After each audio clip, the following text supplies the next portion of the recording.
Hayyoyyaa harka fuunee akkam jirtanii hordoftoota kiyya jaalatamoodhaaf kabajamoo nageenya araarri waaqayyoo lafaaf iddoo jirtanitti isiniif haa baay'atu jecha. Egaa wanni godhan hin jiru ka darbeera laala. Ana akka gorsaatittis ta'e akkuma waliigala uummata Oromootitti ka du'ee bu'atii ka jirutti immoo jalaan duulaa akka namni sun lubbuu ofii balleessuuf karoora baasaa jirra jechaadha. Boonin osoo biyyee keessa gaduu seensifamini akkuma reeffi ishee fe'amee karaa deemaa jiru. Yoo siitu ajjeesee balaa isaatiin duutee dheengadda wal dhabanii turanii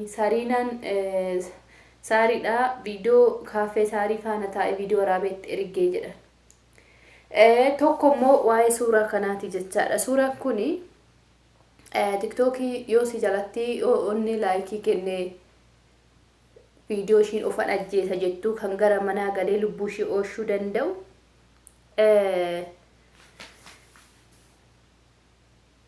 La onnee kennee jedhanii irraa sa'aa jiran. Ishi haa ta'u achirratti yaada tokko isinii ibsa laala. Waan hin beekne tokko murteessinaa. Boonii dhabneef boonyaa miti. Boonii dhabneef nu gaddi nutti dhagahamaa miti. Booniin deebitee hin galtu. Isa ajjeesuuf yoo ta'e malee isa balleessuuf yoo karoorfattan malee jechaadha. Booniin barriin ishii cufame laata. Gizee lubbuun jirtu namni ishii jaalatu hin jiru. Walis somna sirratti erga ishiin darbite hizbiin irraa waalcha ishiitiif akkasitti naqamteetti yaa'e suni namoota akka jedhu duraan gooddanyaa ishiidha ta'ee izoos jedhuun guyyaa ciidha ishiit irratti warri miizeedha ishii beellamatte faan jalaa hafanii waa hedduu dubbachaa akka turte ni beeyna hundi keenya jechaadha karaa TikTokii. Inna gaafa namni tokko jiru milkaa'u isaa jibbitanii kufaatii isaa hawwitanii erga namni sun lubbuudhaan darbe garuu boo'uun faayidaa hin qabu.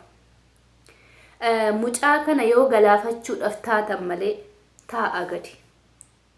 Ani erguma boonitu iyyuu nagaha dhugaa nama takka irratti hin duulu kana booddee bakka afaan kootitti dhadhe. Nama kamuu cabsuun barbaadu. Abbaan akkasii toletti haa jiraatu. Bakka jireenya nama tokko murteessuun hin danda'amu. Warra koomantii illee to'achuu hin dandeenyu. Gin of to'achuu yaala. Bakka miira keessan miira nama cabsu tokko arrabni keenya kun lafee hin qabu garuu lafee cabsa. Jechoonni badaan afaan kee keessa bahu akka eeboo akka nama waraanu beeki. Akka nama balleessu beeki.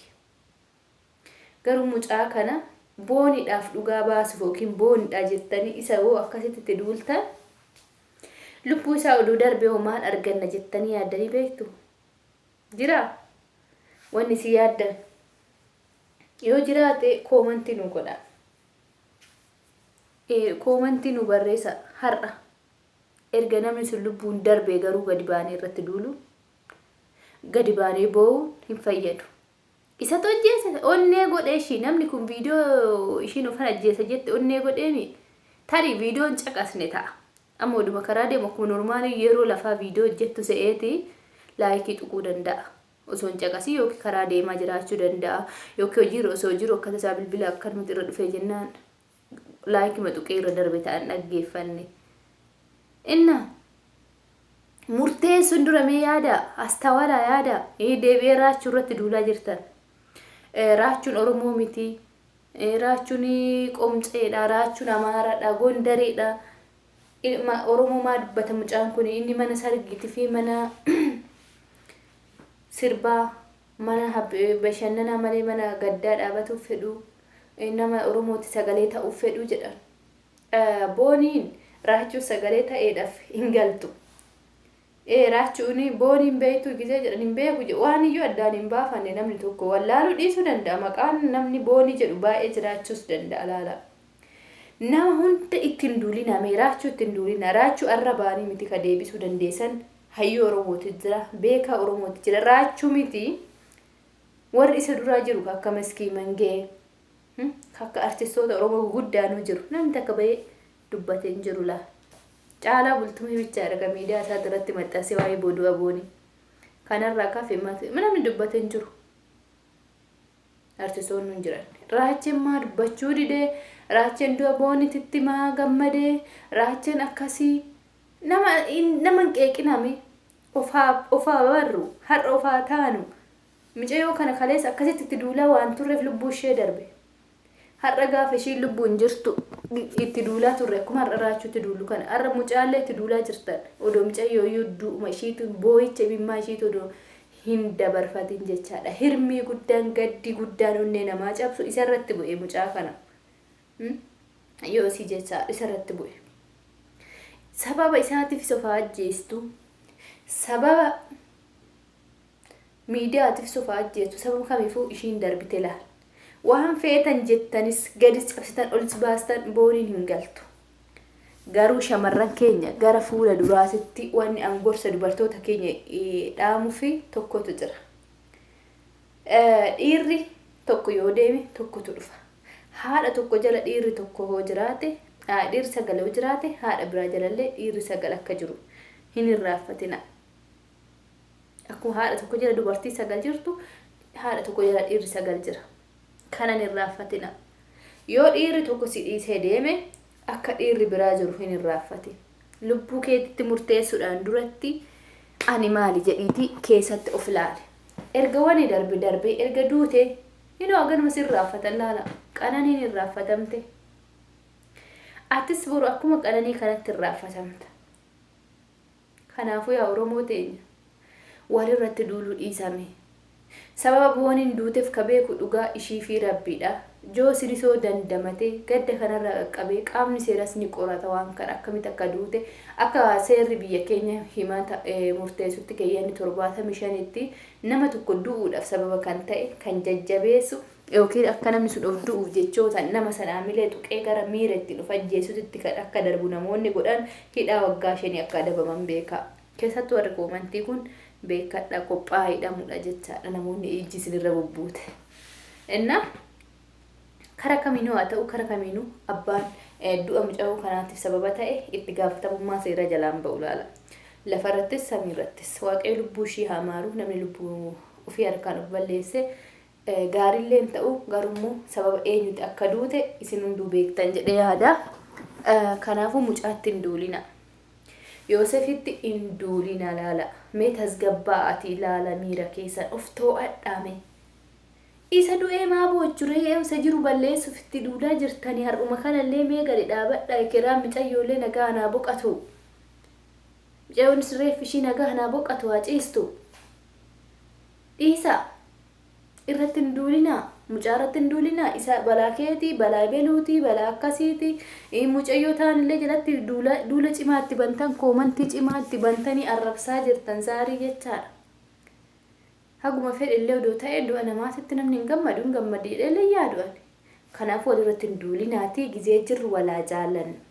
Gizee jirru walaa jabeeffannu. Erga namni sun lubbuun darbee booddee yaa goota koo yaa qoosa koo inni jedhu kuni in hojjetu nu biratti. Kanaafuu adaraa keessa yaa Oromoo gaaf lubbuun jiru walaa jaallannu. Boonye dhugaa Rabbi boonii imaan odoo galcha ta'e har'uma sirna awwaalcha ishee irratti galti. Hizbiin akkasitti dachiif sabii fudhate sun fooqii laf danqate akka nama goota simannaa gootaa wayiititti kuunaa dallaa koree kun fooqii koree dhaglaalan jechaadha sirna gaggeessaa ishee irratti. Osoo imimmaan nama galcha ta'e booni magalchina. Osoo imimmaan nama galcha ta'e haa caaluma waggaa 6 kana keessatti galchina. Wanni isin beekuu qabda. Garuu namni erga du'ee hin galu. Gaafa jiru mee ittiin duulina. Mee dhiisaa isinumatti himna. Boru mucaan kunillee miira keessa galee waan taane keessa odoo seene akka waan jiru isaa jiraattanii. Akka waan bakka isaa san galtanii jiraachuu dandeessanii. Akka waan isaa waa gochuu dandeessanii. Akka waan isin birrii kennitanii fi masruufa asin isa geechanii. Jireenya mucaa sun kaleessa maal keessa turte? Eega jireenya ishii san kalee himatte odoo isa san beektan ishii tana miidhuudhaaf yookiin ittiin duultan ture. Haalota sallaaltanii tasgabbooftanii ishiillee tasgabbeessitu ture. Har'a ajandaa biraa maal tiktookii onnee godhe viidiyoo du'a ishiit irratti itti bilbiltee of ajjeesi jedheeni akka waan bilbila keessa jirani. Argitanii?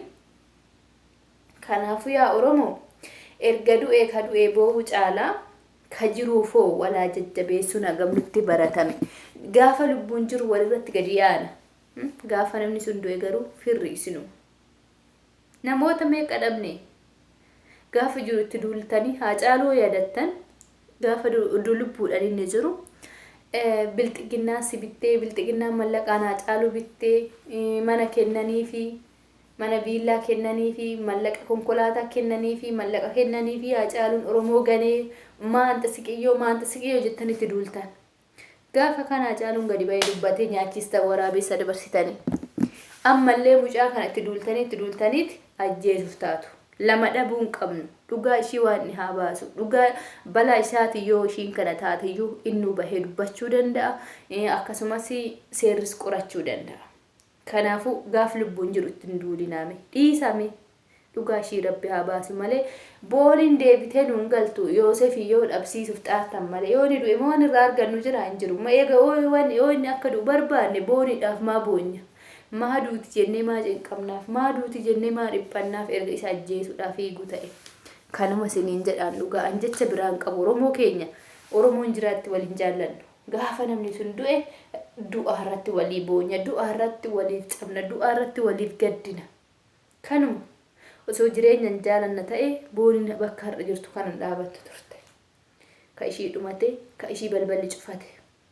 Ishiin nuuf hin galtu. Garuu nuti immoo waliif yaaduun nutti haa baruu isiniin jechuu fi waan dhaggeeffataniif galatooma wal miidhuu irra wal gorsuuf haa jajjabeeffannu. Waa'ee TikTokii mucaallee waan inni viidiyoo san laayikii godheef illee osoo viidiyoon dhaggeeffatin tarii odoo yaaduma keessa deemu akkana tuqee bira darbuu danda'a. Malee namatti tolee miti isin dubbiin qotina. Du'a isaan hawwina mucaa ajjeesuuf yoo ta'e malee dhimmi biraan jiru. Du'a walii hawwuu caalaa gammachuu walii hawwuutu irra filatamaadha. Waan dhaggeeffataniif galatooma viidiyoo biraatiin hanga walitti deebinutti turtii gaarii wal gorfachuu haa nutti baratu wal gorsuuni waan badaarra wal dhoowwuni nama du'etti muka jigeetti qottoon birriidha akkuma jedhani nama du'etti waa baay'eetu haasa'ama. Waa baay'eetu jedhama abbaa irraa inni du'e sanillee isa caalammoo namni itti dhiyaatan hin jiru. Isa caalammoo namni ishiidhaaf dhiphattan hin jiru. Isa caalammoo du'a isheetiif kan miidhamu hin jiru. Eenyumtuu akka isaa ishiidhaaf hin miidhamtan jedhee hin yaadu. Kanuma galatooma dhugaan ilma waaqatti waan dhugaa ishee haa baasu waaqatu beeka. Jechoota jennurra oduuf qusanne arraba keenya keessa marzii bahan hadhooftu akka bofaa nama waraanan osoo qusanne gaariidhaan jedha galatooma.